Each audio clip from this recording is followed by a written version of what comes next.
Hoy les voy a hacer una historia que probablemente es vieja en un cuento nuevo, José. Yo creo que hablar de resonancia a veces en astrología ha sido persistente, pero les voy a contar una historia diferente.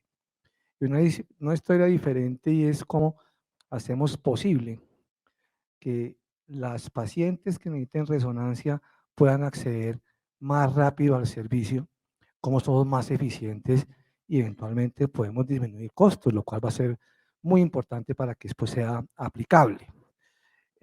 Habrá como dos tópicos que les mencionaré muy rápido. El primero, muy tangencial, algo de interpretación y de calidad en resonancia, y uno en donde voy a hacer mayor esfuerzo y es cómo hacemos para manejar la oportunidad y el acceso de pacientes a resonancia magnética de mama, donde mundialmente hay una gran dificultad. Cuando uno habla de interpretación, el tema podría ser motivo de un simposio completo, doctor Sánchez, pero pues básicamente tal vez mencionarle que todo está escrito en el BIRAT.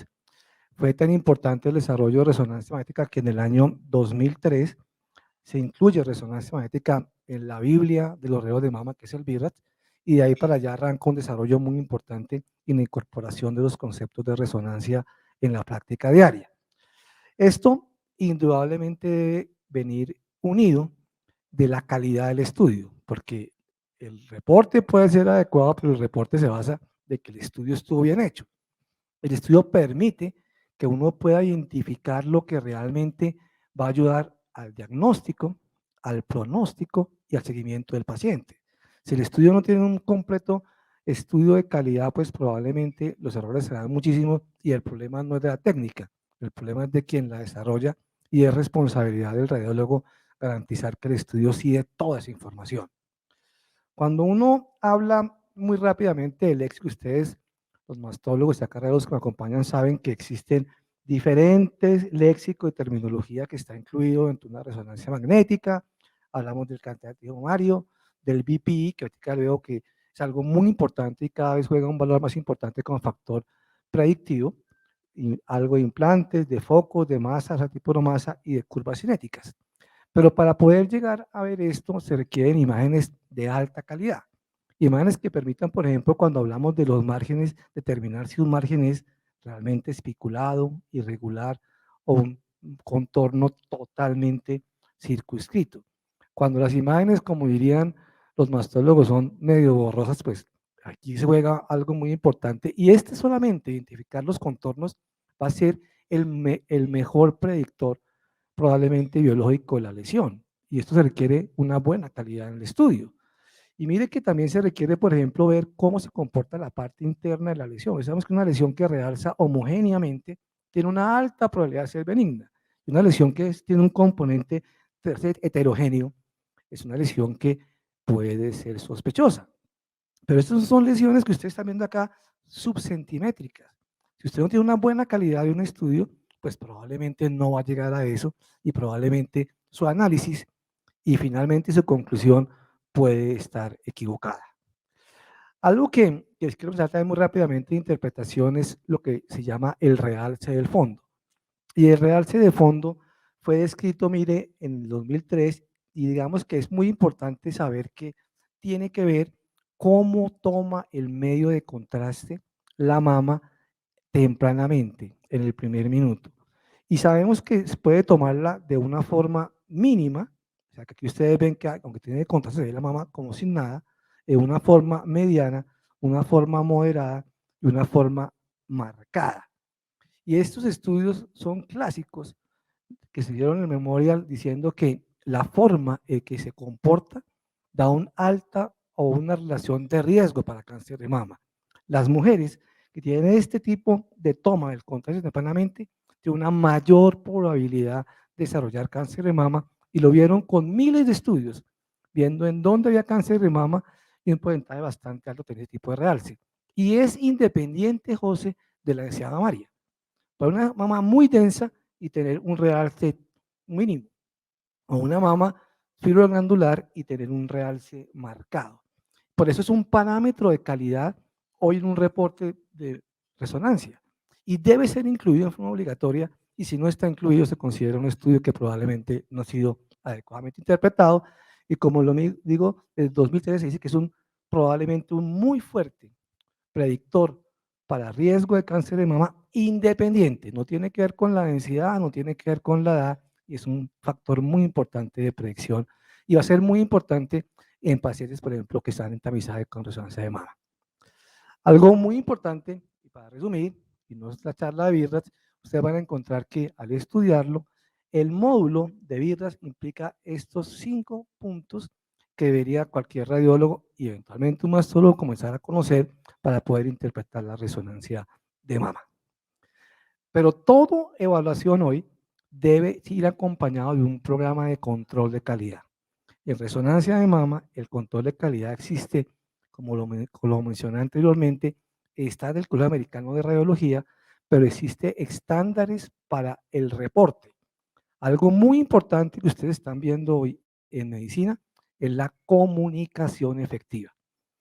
Doctor Justo, yo puedo hacer el estudio bien hecho, lo puedo interpretar bien, pero si no logro comunicarle a usted lo que yo estoy pensando en forma adecuada, no le permite a usted tomar decisiones, o de esperar, de intervenir, o no puede hacerlo.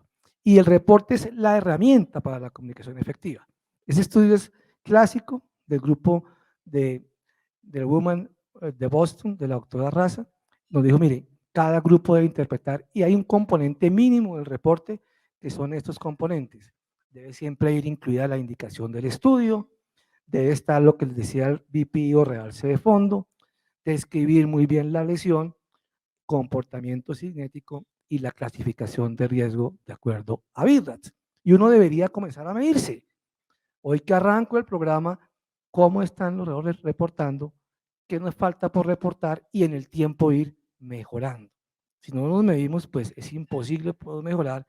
Eso es obligatorio que los centros de mama se autoevalúen para realmente ver cómo lo estamos haciendo. Ese era como el punto rápido.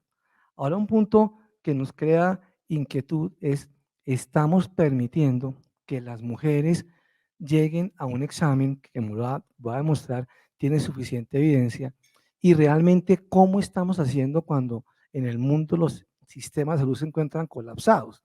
Hoy tenemos una nueva realidad, doctor Sánchez, probablemente pasará en su hospital, en donde esta demanda represada nos está llevando a un casi colapso de lo que estamos viviendo y tenemos que ser más eficientes. Además, ya no podemos tener gente en salas de espera por mucho tiempo, tenemos que ser mucho más eficientes y tenemos que buscar cómo la gente accede al servicio. No sirve de nada o es muy injusto tener un examen muy bueno si no tenemos la posibilidad de que la gente pueda acceder.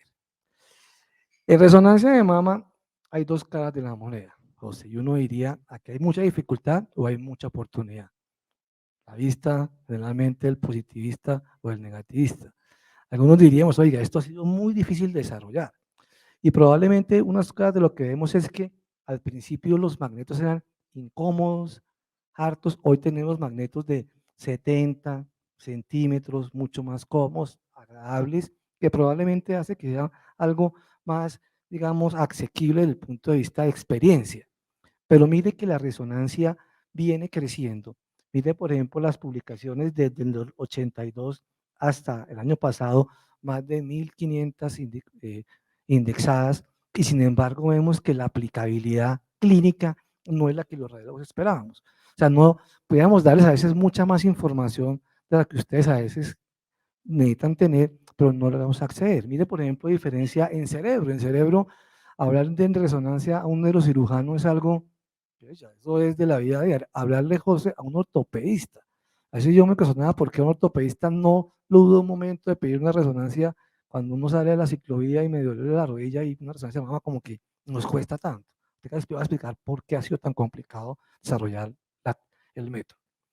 ¿Por qué ha sido difícil? Porque los mastólogos todavía consideran que es algo muy complejo, algo muy difícil, y la gente no puede pedir el examen, eso es como muy complicado, que es realmente complicado de leer y que probablemente que para que la gente la lea bien requiere una curva muy larga de experiencia, tal vez todavía sesgados por los errores que pudimos cometer cuando estábamos en curva de aprendizaje. Algo también muy importante es que pues, se requiere un radiólogo con un grado de expertise o entrenamiento adecuado. algo también muy importante y es que indudablemente la resonancia de mama es parte de un trabajo multidisciplinario. Es muy complicado uno hacer resonancia de mama en un consultorio. Es muy agradable y satisfactorio hacerlo cuando tenemos la posibilidad de vernos la cara frente a frente y tengo la información de ustedes. ¿Qué necesito? ¿Qué requiero? ¿Cuáles son mis dudas? Y ustedes me ayudan a poderlas complementar. Pero un problema bastante grande es el costo, sigue siendo elevado, y las citas para pedir el examen es complejo, y no solo en Colombia, a nivel mundial. Usted encuentra países con salud socializada europeos que una resonancia de mama puede ir a más allá de 6 meses. En Canadá puede durar hasta 8 meses una resonancia de mama. Aquí pues tenemos dificultades de acceso y hay un punto que es complicado y que hemos debatido en muchos de nuestros congresos, que hay sobre algunos puntos una controversia académica.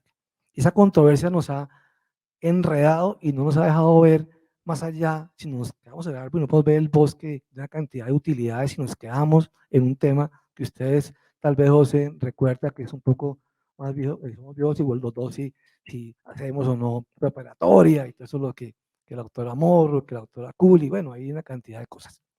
Pero no olviden una cosa también importante que a nosotros nos preocupa como radiólogos, y es qué están pensando las pacientes que ustedes les piden una resonancia magnética hoy. Realmente esta fue una evaluación que hizo el Colegio Americano de Radiología, y mire que las mujeres hoy que le hacen resonancia, por lo menos el 25% dice, mire, yo tengo como algo de claustrofobia, eso a mí como que no me gusta. Mire que casi un 20% dice, eso es muy largo, y yo estoy muy incómodo y de pronto no va a terminar el examen, y alguien dice, oiga, esto todavía es muy costoso. Entonces mire que esto piensan las mujeres y es un reto para nosotros los radiólogos. ¿Cómo hacemos para que esto, lo que está percibiendo el paciente, que es lo más importante, lo hacemos realmente que se pueda hacer y cambiar esa ruta y saber qué estamos haciendo? Lo que le decía, José, indicaciones, alto riesgo, probablemente no mucha discusión, pero en esto nos gastamos la vida interna. Hacer esta edificación preoperatoria, debates, y no nos permitió, yo creo que, avanzar como deberíamos haber avanzado en una forma racional, o sea, buscando en dónde había evidencia importante, en dónde probablemente no, y tal vez haciendo las preguntas equivocadas. Una de las preguntas equivocadas cuando hoy hablamos en el 2021 es, oiga, ¿la resonancia de mama debería o no cambiar la sobrevida de pacientes con cáncer de mama en forma preoperatoria? Yo creo que es la pregunta equivocada. Y usted hace la pregunta equivocada, John, pues la respuesta tiene que ser equivocada. Yo creo que la resonancia de mama la hacen es para la detección probablemente de algún tumor que no ha sido detectado en estudios convencionales, en algunos grupos de riesgo significativo en donde el manejo quirúrgico puede cambiar. O algo más importante, ¿qué tal tener un mejor mapa prequirúrgico en situaciones en las cuales la ubicación o el tamaño quiera el cirujano saber, oiga, ¿cómo puedo yo abordar hoy el paciente teniendo múltiples hoy posibilidades de tipo quirúrgico? Ustedes han avanzado en eso muchísimo. Por eso yo diría que el mayor problema que tuvimos en ese momento era que no hicimos análisis de subgrupos, porque metíamos todo en esa bolsa y esa bolsa pues nos confundía mucho porque había mucha información heterogénea. Lo que yo creo hoy es que hay variables que hemos aprendido de ustedes, de los patólogos, que el cáncer de seno es algo muy heterogéneo y que tiene variables muy importantes. Variables clínicas, la edad, sabemos que es muy diferente, así sea la histología idéntica de una mujer de 45 a los 60 años. Puede ser la misma patología, pues ustedes ya saben que eso es totalmente diferente. Sabemos muy bien que si la mama es densa o no es densa, es diferente para ver la extensión de la enfermedad y probablemente para predecir factores de riesgo. Sabemos muchísimo de biología tumoral, hoy ya la hemos clasificado con todos los biomarcadores, receptores, el ER, que ya vamos pensando que hace que sea diferente, y hay unos factores genéticos. ¿Qué tal si a esta característica lo podemos incluir y en forma rápida decirles en dónde, por ejemplo, si la resonancia preparatoria ha demostrado utilidad? Mire, claramente en el carcinoma lobulillar, eso hay suficiente evidencia. El carcinoma lobulillar, la resonancia sí demuestra enfermedad oculta. Todos sabemos cómo es el carcinoma lobulillar, sabemos lo complicado que es a la mamografía, que es difícil la ecografía, en estos casos sí no hay problema. ¿Y qué tal si los comenzamos a mezclar también con la información molecular? Hoy sabemos que hay dos tipos de pacientes que son los que con mayor frecuencia tienen enfermedad oculta a exámenes convencionales. Probablemente el luminal A, hombre, un luminal A con una paciente sin mucha genética, de avanzada, pues uno diría, oiga, probablemente me voy tranquilo, pero probablemente un ER2 o un luminal B, mujer joven, tengan cuidado, seno denso, biología molecular, ahí puede haber una información importante. Otro importante, cuando el cáncer se presenta antes de 50 años. Suficiente evidencia para decir que realmente ahí la deberían considerar. Y mire que los grandes grupos de la doctora Montecholo, que fue la presidencia de la Sociedad de Imágenes Mamarias Americanas, dice, mire, usted debería considerar tres categorías. Biología tumoral, lobulillar, luminal B, ER2, características del seno y de la paciente, menor de 50 años, y pacientes con ensayos clínicos especiales, que no quiero entrar, que es la lesión periareolar, la pegada a la pared del tórax, o que uno quisiera muy pegada a la piel, predecir algún manejo quirúrgico que para ustedes es importante. Entonces, para resumir la historia, siempre, hombre, el que lo pueda hacer, yo creo lo debería hacer, pero no esa no es la pregunta hoy. La pregunta es, son estas situaciones clínicas en donde yo creo que hoy sí existe suficiente evidencia y dejar de hacer resonancia, lo debería uno pensar que realmente podría estar teniendo una herramienta que podría estar beneficiando a sus pacientes. Yo creo que eso es muy importante y esto pues mañana hablaremos un poquito de neoadjuvancia, que es un tema que venimos aprendiendo, nos hemos equivocado mucho, José, pero uno de los errores es que uno realmente aprende. ¿Dónde veo yo una oportunidad clarísima en este tipo de pacientes? De alto riesgo, pacientes con, además de los factores genéticos, densidad mamaria alta, y este grupo a mí me parece muy importante, el paciente que ha tenido cáncer de mama. La evidencia viene creciendo, es un paciente que sabemos, a veces nos preocupa mucho, yo le digo acá a mis fellows, nos preocupa mucho que su mamá, su tía tuvo cáncer de seno, pero es que ella ya lo tuvo. ¿Qué más necesita? Su riesgo es todavía mucho mayor y a veces estamos como dejando las seis de lado y hay hoy clínicas únicamente dedicadas a pacientes con historia de cáncer de mama que sabemos que vienen acompañadas de ovario y una cantidad de cosas más genéticas que no quiero hoy ahondar. Entonces yo creo que indudablemente estas pacientes que tienen cáncer en el seno y mama densa tienen un riesgo acumulado de su vida mayor del 20% de recaída, que es similar a la que tiene un BCLA1 hoy. O sea que esas pacientes hay que tenerles cuidado porque ahí hay una herramienta que les puede ayudar a ustedes a manejar sus pacientes. Y esta fue una diapositiva que me tomé el atrevimiento del último congreso virtual, ojalá hubiera sido como este, como estamos hoy acá contentos, del SBI, en donde dice, mire, consideren en pacientes con historia personal, porque la detección de cáncer de resonancia es de 9 a 15, cuando mamografía, si le va bien, sobre todo con tomosíntesis, no llega más allá del 5 o 6%, o sea, que se puede duplicar la posibilidad de detección de pacientes en ese grupo.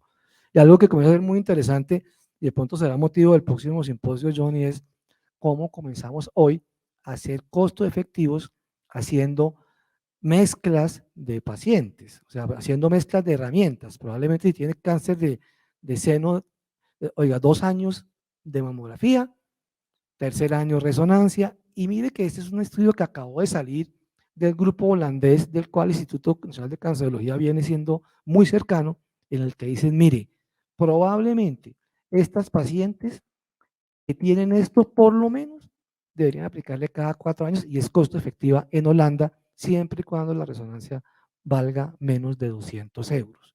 Nosotros cumplimos ese requisito.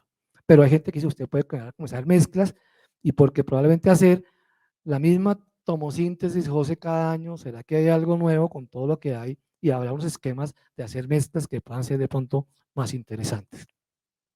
Algo que venimos manejando los radiólogos y es parte de lo que venimos diciéndole a nuestro grupo de información es que en medicina y más en radiología, si usted no genera valor, no está haciendo mayor cosa. ¿Y cómo genera valor? Hombre, ¿cómo usted hace que las pacientes lleguen a los estudios? ¿Cómo es más eficiente? ¿Cómo hace las cosas con calidad? Y algo fundamental, cómo mejora la experiencia de los pacientes en los hospitales, laboratorios, servicios de radiología, servicios de cirugía. ¿Cómo mejoramos esa experiencia? Es un tema también, doctor Sánchez, interesantísimo. Este es un gran artículo que publicó este año la Sociedad Europea y la Sociedad Americana para decirles en hoja de ruta a los radiólogos, si quieren generar valor y quieren seguir prevaleciendo, tienen que comenzar a hacer eso. Por eso lo más importante es comenzar a buscar herramientas que disminuyan el tiempo de estudio, disminuyan la lectura, ojalá el costo, que mejore el acceso, pero que mantenga la eficiencia diagnóstica. Ese es un reto grandísimo. ¿Cómo lo hacemos más rápido, con igual calidad y que eventualmente pueda impactar en el costo de pacientes? Si tiene una historia larga, 2014, la doctora Kuhl en Alemania hace su primera evaluación y es la primera que habla de una resonancia abreviada, una resonancia más corta. Ella hace ese estudio en el 2014, ella incluye 600 pacientes de resonancia, seguimiento de pacientes mínimo de 2 años y hace una comparación entre qué pasa a las pacientes de tamizaje, José, si les va cortando los protocolos. Y ella lo que hizo fue lo siguiente, hizo, mire, vamos a hacer un protocolo abreviado. Este era el protocolo que yo usaba antes en Alemania, donde eran súper eficientes. ¿Y qué tal si hacemos este protocolo un poco más corto? Y la diferencia era que en Alemania, con una eficiencia, este protocolo se demora 7 minutos y este protocolo abreviado se demora 3 minutos.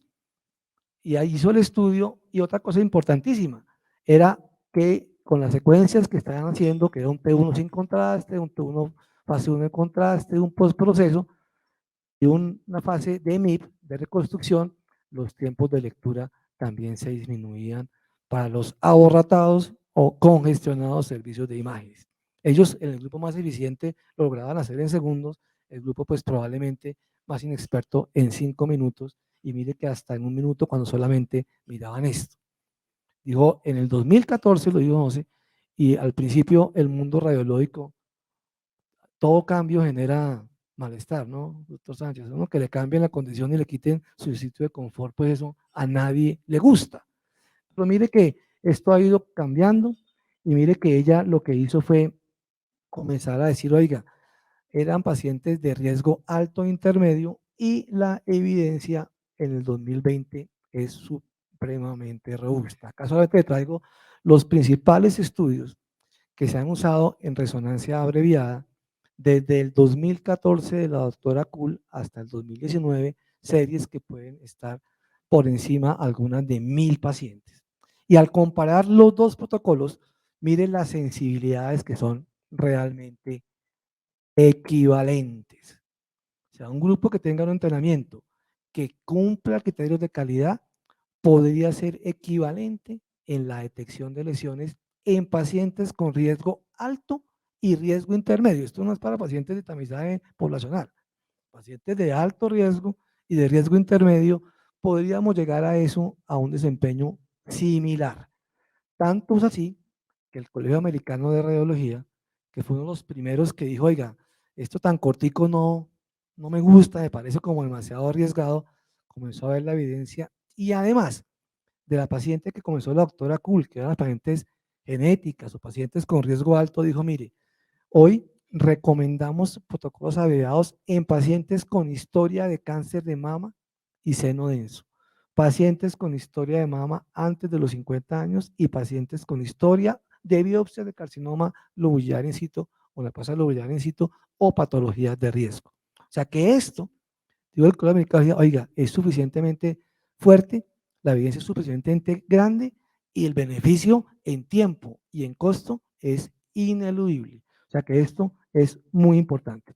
Y algo que también debemos entender para que lo vea este doctor justo, y es que estamos viendo cosas diferentes de la biología en una mamografía que una resonancia.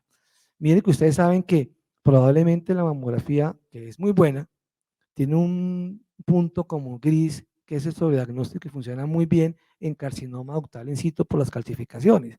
Pero mire que algunas lesiones, cuando comienzan a ser más agresivas y a veces el tiempo de intervalo es demasiado largo, 1 año para unas lesiones, comienza a haber sensibilidad.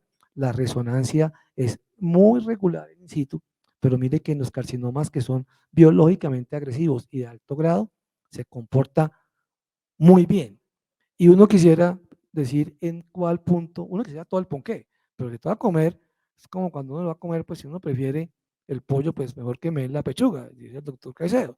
Entonces uno quisiera, ojalá, estar sobre este espectro del diagnóstico y de pronto si toca que sacrificar, pues probablemente este espectro uno podría sacrificar.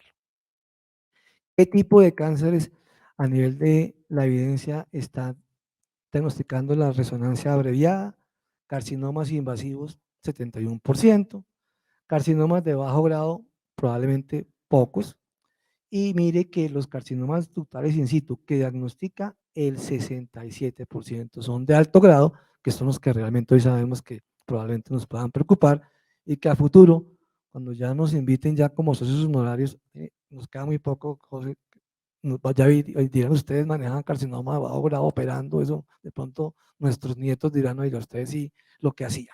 Pero bueno, eso es lo que había. Cuando uno coge todos los estudios de la evidencia, mire lo que, porque eso era lo que la doctora Kuhl hacía en su máxima eficiencia, mire lo que hacen hoy los grupos. Tiempo medio de estudio, casi 8 minutos, comparado contra 20, que es un sitio muy eficiente en resonancia de mama.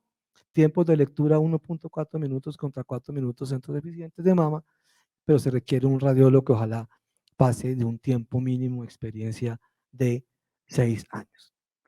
¿Cómo lo pueden implementar? ¿Cómo pueden ustedes llegar a decirle allá a Cali, a Bucaramanga, que están oyendo, a Medellín, que deberíamos comenzar a hacerlo? Uno debería comenzar a hacerlo, oiga, mire lo que hizo la doctora Kuhl y mire usted haciendo lo que hizo la doctora Kuhl, usted cómo lo hace en su hospital. Si usted copiara lo que la doctora Kuhl hacía en su momento, 7 minutos en la fundación, hoy nos demoraríamos casi 20 minutos. Hombre, nos llevaba 3 minutos de ventaja. Eso en Fórmula 1 puede ser bastante, nos lleva ventaja. Nosotros hacemos lo que ella 7, lo hacemos hoy en 20. Y podemos decir, mire que comenzamos a ver cómo esta secuencia se demoraría 5 minutos, que era el que se demoraba 3 la doctora Kuhl, y algo que les quiero mencionar es que deben llegar a acuerdos y probablemente pasar de una al protocolo doctora Kuhl. Cuando uno coge experiencia, uno debe irse lentamente. Nosotros hemos ido comenzando y el grupo de radiólogos decidió que era importante incorporar un T2 que dan casi 6 minutos, pero podemos hacer resonancia magnética no en los 8 minutos que hacen los super expertos, pero 11 minutos, 3 minutos yo creo que todavía sigue siendo eficiente y nos da la posibilidad de mejorar lo que estamos haciendo. Pero una cosa, que es lo último que les quiero mencionar, es que la tecnología viene avanzando en forma muy importante. El nuevo resonador que estamos ya para llegar tiene posibilidad de tener inteligencia artificial incluida, José. Han cogido las resonancias de mamas de más de 2 millones de pacientes, las han incluido y el resonador comienza a hacer, a pensar cuál es la mejor forma de hacer el estudio. Y eso nos lleva hoy a que probablemente estos estudios que estábamos haciendo antes, hoy se pueden hacer así un poco mejor, aumentando, como ustedes viendo, la resolución en un 30% y disminuyendo el tiempo de adquisición en, dependiendo de lo que usted quiera, en un 20 a 40%. O sea que hoy los equipos no solamente hacen los protocolos abreviados, sino la tecnología nos permite hacer exámenes mucho más rápidos con mejor calidad de imagen. Lo que yo quiero decirles es que algo para finalizar, esto salió ayer, en donde hay un gran estudio australiano, ustedes ven que salió casi en noviembre 5, en donde dicen a las mujeres australianas de riesgo alto y moderado, y les proponen comenzar a hacer resonancia abreviada. La gran mayoría me dicen, oiga, esto es lo que yo quiero, porque me lo han explicado y es tan corto, se volvió tan cómodo que mi experiencia es agradable y yo fácilmente migraría a hacerme hoy una resonancia abreviada si las condiciones clínicas que ustedes consideran son importantes para hacerla. Y ya diciendo, yo creo que el cambio es automático, José, pero el progreso debemos irlo construyendo. Nuevamente, doctor Sánchez, a la Junta, un gustazo estar acá. La Sociedad de Mastología siempre ha sido para mí algo más que emocionante, tanta cara amiga, y volvernos a ver las caras, yo creo que esto es algo muy, muy agradable doctor Sánchez y su junta tomó una decisión, yo creo que muy valiosa, y yo creo que es el primer paso para volvernos a encontrar y volver a reconstruir todo lo que nos dejó esta pandemia y todo lo que tenemos que hacer.